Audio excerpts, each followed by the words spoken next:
नमस्कार मु Namita welcome to my channel Namita's food tank. Friends मैंने केमती अच्छा समस्ते भलरे थे। मुझे आपण मान गोटे देसी रेसिपी आनी जोटा कि माटी हांडी करी सेटा हूँ सारू कखारू ओउ झोल। सेटा हूँ बेसर तैयारी बहुत बढ़िया लगे सोरिष बेसर जोटा कि पेस्ट आपण मैंने गरम भात में खाइबे बहुत भल लगे। यहाँ खटा खटा मीठा मीठा ये बहुत टेस्ट लगे समस्त को भल लगे। जे आसिले भी घरे करके देखिए देखिए बहुत पार्टी टेस्ट बदलईदेव बहुत बढ़िया लगे। ताले मो चैनल को लाइक करेंगे शेयर करेंगे एंड सब्सक्राइब करेंगे। राइट साइड रे थिबा बेल आइकन को क्लिक करेंगे जो थी कि आपण मैंने नुआ नुआ नोटिफिकेशन पाई परिवे। तले थिबा कमेंट बॉक्स रे जानइबे आपण को मते रेसिपीटा केमिति लागिला। ताले देरी न करी स्टार्ट करिवे चलंतु सारू कखारू ओ झोल। सारू कखारू ओ बेसर का झोल पाई देखो मुझे 50 ग्राम कखारू नहीं यहाँ यही सैज एमती बड़ बड़ सैज एमती कटा हम पतला पतला देखो पतला पतला बड़ बड़ सैज सेमती ये हुए सब ऐड करवा। देखो सारू तक ऐड करवा सारूटा भी सेमती मुझे बड़ बड़ रखी चलो मीडियम सैज्र यही भाव में इन सब कटा हुए। कखारू 50 ग्राम आउ सारू मु 4टा खंडे नहीं बड़ बड़ साइज टी मीडियम साइज एमती हिसाब से नहीं। से आम देखु ये मसलाटा ऐड करवा जोटा कि मुझे सोरिष देती 3 चमच खंडे आउ जीरारू पूरा आधा चामच लंका गोटे एतिक को लेकिन मुझे बाटी यहीटा को एवं आम तार पूरा पानी भल भाव गोलेदेवा से पानीटा को ऐड करवा। देखो आम आउ पानी ऐड करवा आ गोटे कप पानी आम प्राय 2 कप पाखापाखि पानी ऐड करुचे कारण यहाँ पतला झोल हुए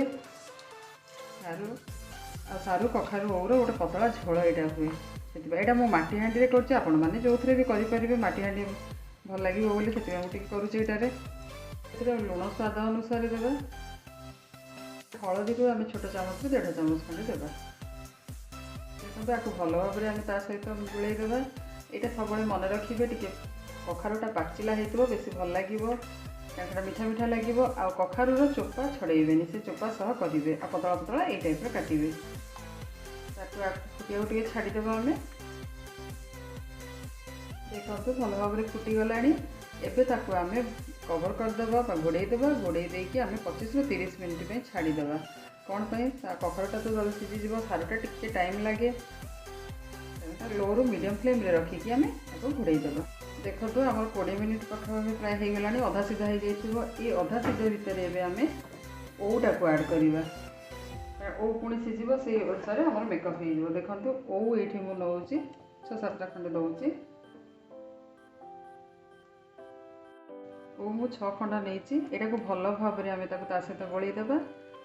20 मिनिट हो जाए आउ 10 मिनिट हेल्ले आमर हो। देखो अधा भी सीझा हो गला आमर कखारू प्राय सागे सागे हो सारूटा भी देखो अधा अधा सीझी प्राय एवं आउ 10 मिनिट आम कवर देदेवा पूरा आमर सीझीज। देखो 10 मिनिट पुणी होगला ओ पकला ओटा भी तो सागे सागे सीझी जाए। देखो भल भाव फुटी आमर परिवा सब सीझी जीवनी ए चलते चेक करवा। देखो कखारू तो पूरा सीझी जाइए पूरा तापर सारूटा को देखीदे। देखो सारू भी फिटीगला पूरा सीझिकी देखो ये होगला एवं चलते आम बघार।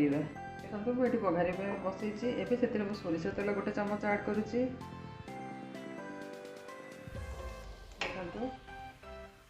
सब तेल तातीगला सुखिला लंका ऐड करवा आम। देखो तो सागे सागे हो बघारटा से किसी आम जीरा सोरिष देवा छोट चामच 1.5 चामच फुटेबा। जीरा सोरिष फुटीगला आप चाहिए फुटण भी ऐड करेंगे। एथेर रसुण मु 8-10टा खंडे कोला को भल भाव छेची देती पकईली। देखो रसुणटा भाजीगला बेसी पोड़ानी ना पोड़े गंध हम ये आम बंद करदे।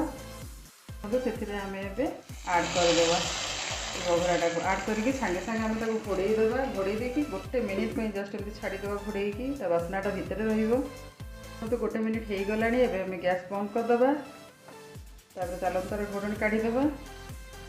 देखो फुटुची हाई फ्लेम रखी भल भी सहित मिक्स करदे। ये गैस बंद करदे आम रेडी हो गला।